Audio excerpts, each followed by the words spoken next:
Close your eyes. Take a slow, deliberate breath. Let the noise fade away. The streets, the neon lights, the hum of life. All of it can wait. Tonight, we are stepping into the mind of Charles Bukowski. Not the drunk poet.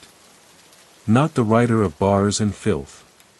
But the man who dared to stare into life. And speak the truth, no matter how ugly. Bukowski's philosophy is raw. Unpolished. Uncomfortable. It is the philosophy of survival. Of enduring pain. Of finding beauty in the broken. Of insisting on freedom. When the world is determined to crush you. He didn't seek perfection. He sought honesty. A life stripped of pretense. A life that acknowledged the cold, the hunger, the despair. And still demanded a voice. His world was never clean. Never pretty. He saw the city as a battlefield. The bar as a confessional. And the typewriter as a sword. And yet, behind this grit, lies a subtle truth.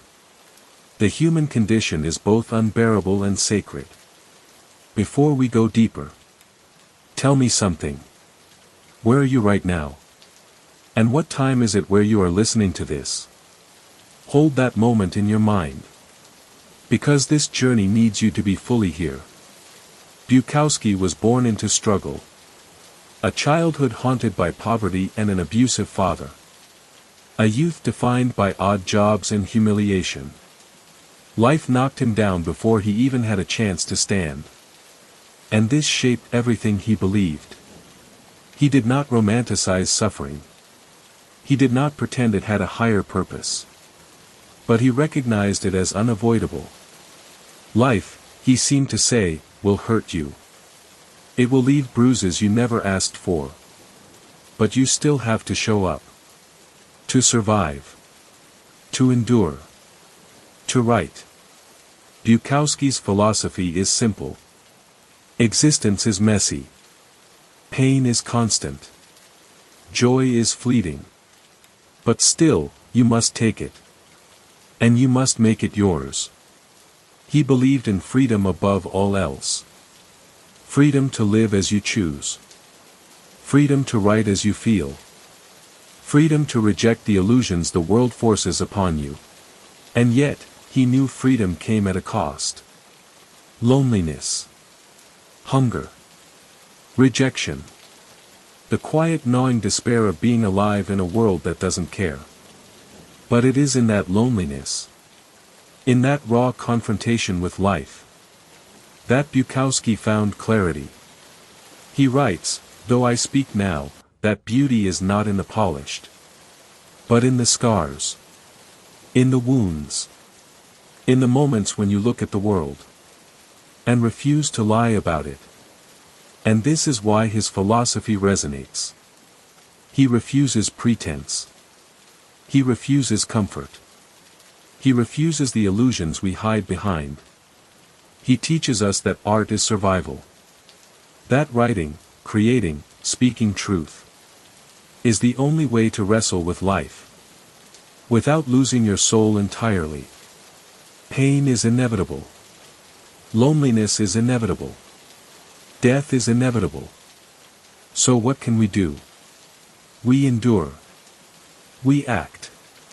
We write. We drink. We love in spite of it. We persist. Bukowski's philosophy is mercilessly honest.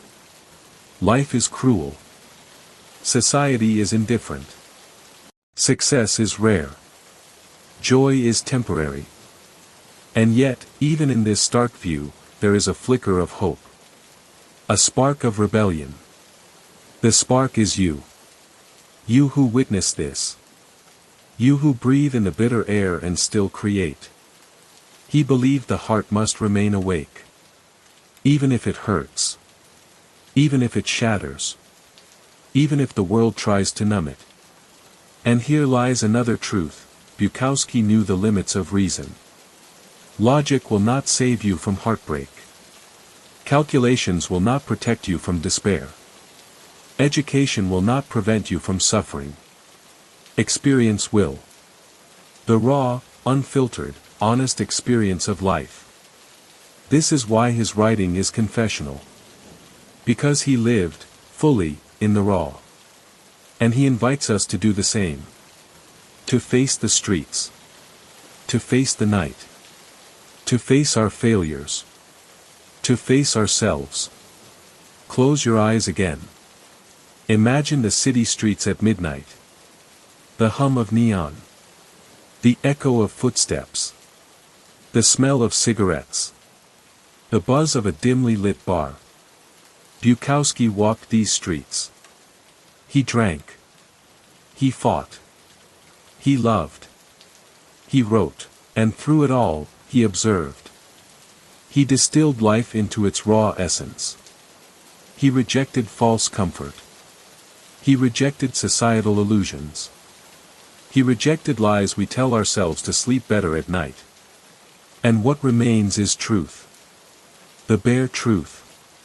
The human heart, flawed and bleeding, is still capable of creation. Still capable of endurance. Still capable of love. Even when the world seems to hate it. Bukowski's philosophy is also a meditation on mortality. He knew that time is short. That existence is fragile. That every drink, every word, every poem, every fight is both a rebellion and a surrender. To live fully, he says, is to embrace this tension. To be present in the storm. To find meaning in nothingness. To insist on art. Even when no one listens. Because writing, creating, speaking truth is the only proof that you existed at all. And here is the paradox he lived. Life is meaningless. And yet we create meaning. Life is brutal. And yet we find beauty. Life will break us. And yet we rise. This is his gift to us. Not comfort. Not false hope. Not easy answers. But clarity. Honesty. Freedom. And if we accept it, we can endure anything. Bukowski also teaches the importance of humility. Not humility in the face of God, necessarily. But humility in the face of reality. The world owes us nothing. No one owes us anything.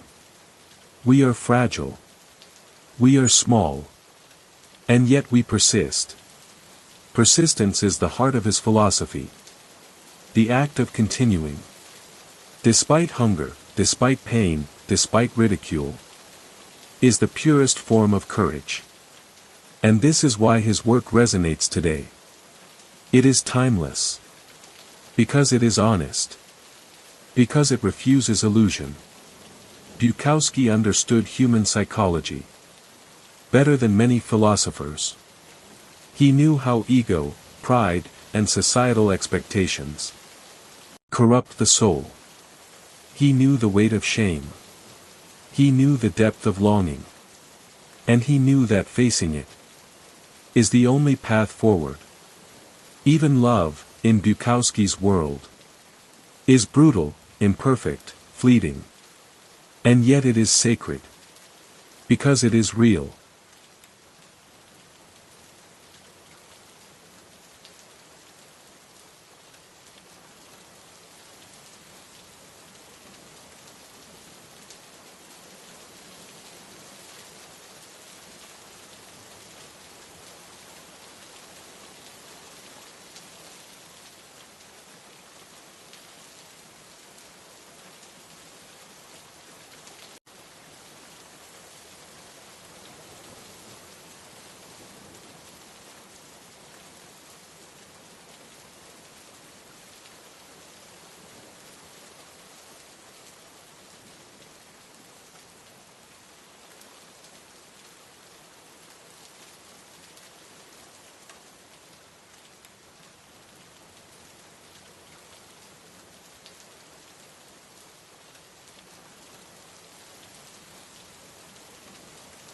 Feel how slowly the pace is moving.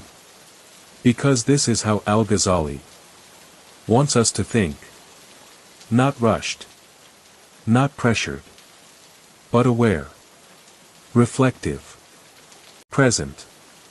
He also believed that the universe is not a machine running on autopilot.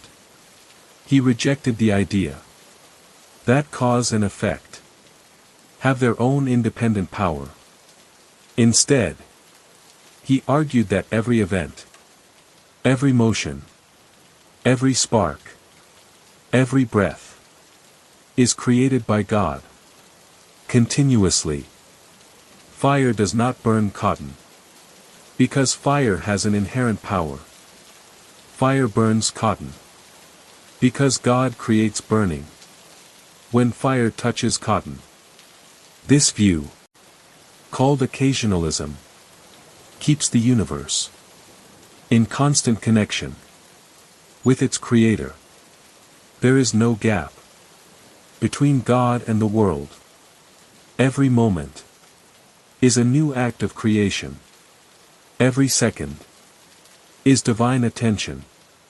This makes miracles possible, makes prayer meaningful, and makes existence a living, breathing expression of God's will. Now we enter one of the deepest layers of his philosophy: free will and predestination. Al-Ghazali stood between two extremes. On one hand, humans choose. We intend. We are responsible. On the other hand, God creates our actions. Our choice does not create the action. It only acquires it. This balance, called kasb, keeps human life meaningful, while preserving divine power. But the deepest truth of Al-Ghazali's philosophy comes from his own journey. He was a man who conquered the world of knowledge, broke under the weight of doubt, escaped his own fame, purified his heart, and returned with a vision that unified intellect, faith, and inner experience. He taught that truth is not in books alone, not in debates alone, not in rituals alone.